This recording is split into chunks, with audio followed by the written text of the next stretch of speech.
Every summer, hundreds of thousands of children descend upon this wonderfully amazing world known as summer camp. Camps are a place for them to learn, to grow, to experience, to change, and to figure out who they are and who they want to be. But in light of the recent economic recession, it raises a viable question. Do economic trends have an effect on summer camp attendance? In this presentation, I will answer that question. We will look at a brief history of camp in America, a brief history of economic trends in America, and evidence of a relationship between economic trends and camp attendance, and any future concerns that may arise by answering this question. Camp has a wonderfully beautiful history here in America. And according to the brief history presented in Children's Nature, The Rise of the American Summer Camp by Leslie Paris, Ernest Berkeley Ball was the first person who dreamed up and founded the first summer camp. In June of 1881, he was paddling across Squam Lake in New Hampshire with several of his college friends when he was inspired to create a place where boys could come to learn survival skills, commune with nature, and experience fraternity. In June of 1882, he made that dream a realization, and soon after, summer camps were founded for girls and for African Americans. Soon, this became the socially acceptable trend to send your children to summer camp, to get them out of the hustle and bustle of the cities and away from the smog and the diseases that were proliferating back then, so that they may learn and grow and experience different things and have a wonderful experience. Camps were founded on different ideas and focused on different things, but they all proliferated and spread from the East Coast to the West Coast and everywhere in between. Today, these camps focus on such things as sports, academics, arts, and just having fun. Camps are either privately owned or owned and sponsored by such groups as the YMCA, Girl Scouts, Boys and Girls Clubs, and other organizations that are there for children. But in recent times, we've had to face some hard questions, especially when it comes to economics. And this leads us into a history of the American economy. The American economy was founded long before the Declaration of Independence was penned. The American colonies were so far from England that they had to establish their own economy so that they may trade and barter and gain the supplies that they needed to survive. The American economy started off small but continued to grow well into the 19th century. It survived first the American Revolution and then the American Civil War. It was George Washington who first encouraged industrialization in the colonies and eventually the first states. And because of the rapid industrialization of the northern states during the Civil War, the United States was able to come out of the Civil War as not only one nation, but one economy. And despite the devastation of the southern states, the American economy did not lose much ground. It continued to grow throughout World War I until 1929, when the stock market crashed. This was the first time that the American economy had failed to work since its inception. President Franklin Delano Roosevelt introduced the first stimulus package known as the New Deal Plan. And the New Deal Plan created such organizations as the Civilian Conservation Corps, which helped put America back to work. Unfortunately, it wasn't until World War II when the military entered the war and supplies were needed to support the troops, that America was truly put back to work. As soon as this happened, however, the American economy went into a period of growth again. The mid-60s saw the creation of Medicare and the food stamp program. These are important because these are still programs that America uses today to help people who are not able to provide for themselves or cannot afford to provide everything that they need for themselves.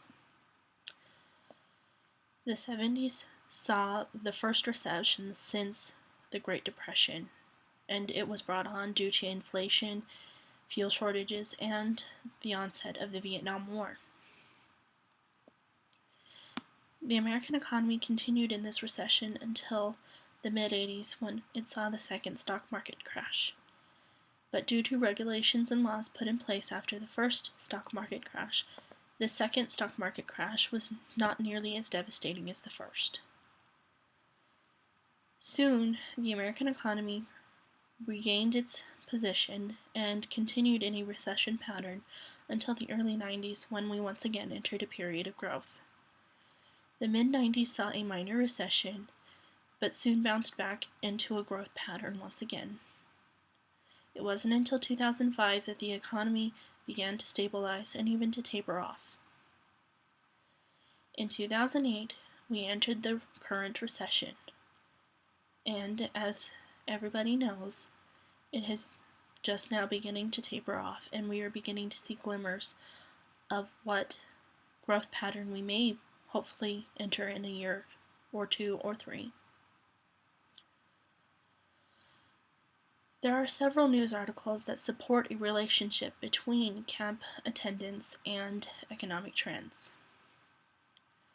One important article points out that there is a relationship between local economies and camps because parents can come early or stay late to drop their children off or pick them up from camp, and they use this time to vacation. They take advantage of local recreation amenities. They spend money at hotels and restaurants and local shops.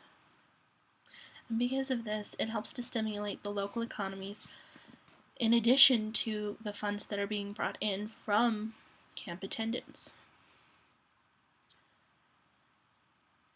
Mickey Black, the owner and operator of Pine Forest Camp in northeastern Pennsylvania, pointedly reminds us that camps are a business and that because of this they have a high interest in how the economy is doing. Despite the fact that many generations go to the same camp, these camp directors are always looking for new innovations and new ways to attract new campers who in fact are their customers, and to keep them happy, because if their campers aren't happy, then their business suffers. And it is with this that we are once again reminded that camps do have ties to the economy. Catherine Tuggle interviews a mother, Maureen Fitzpatrick Armand, who explains that camp is a luxury, and because it is a luxury, it was one of the first things to go when her husband lost her job back in 2008 due to the economic recession. However, she did manage to save enough money the following summer to send her children to a shorter-term, more local camp, which shows that camp is still a valued tradition in America.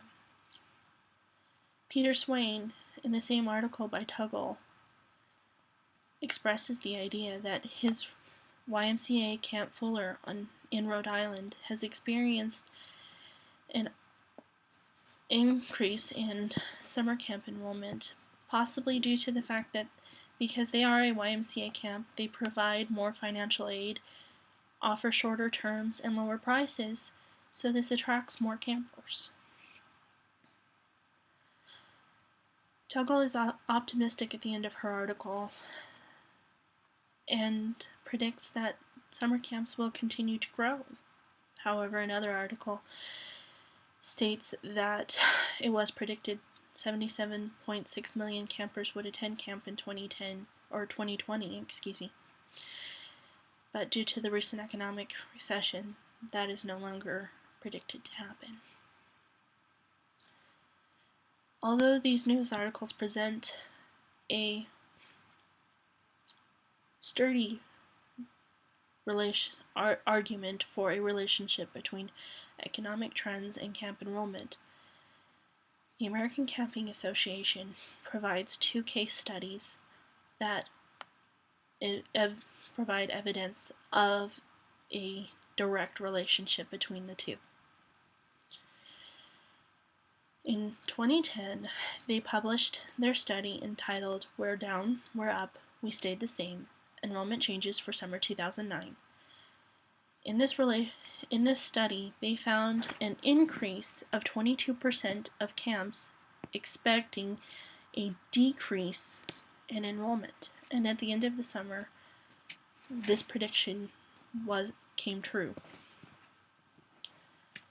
In their second study, published in 2011, focusing on the 2010 season, entitled "Hints of Positive Trends in Turbulent Economic Times," the American Camping Association saw an increase in summer camp attendance for certain camps, but 31% of responding camps still reported a decrease in enrollment.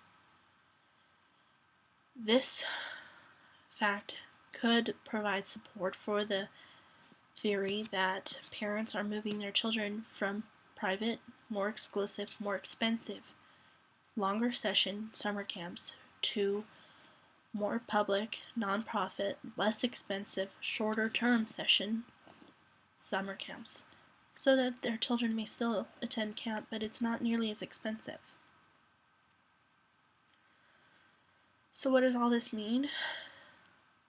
There is obviously a relationship between economic trends and summer camp enrollment.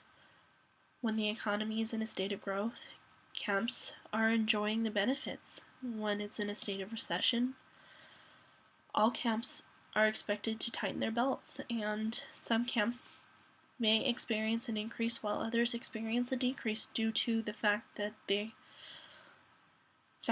different camps charge different amounts for enrollment. But now that we know this, how can these camps use this information? They may be able to sort of recession-proof themselves, knowing what to expect and being able to adjust their budgets and their expected enrollments accordingly. They may be able to save to ride out the recessions. They may be able to spend when they need to spend to attract new customers and new campers. There are many different ways that camps can use this information, each as unique as each individual camp. So, in this presentation, we have covered the brief history of American camps, a brief history of American economics, and the evidence supporting a relationship between economic trends and camp enrollment. I would like to thank you for your time, and thank you for listening to this presentation. If you have any questions, please do not hesitate to contact me. Thank you.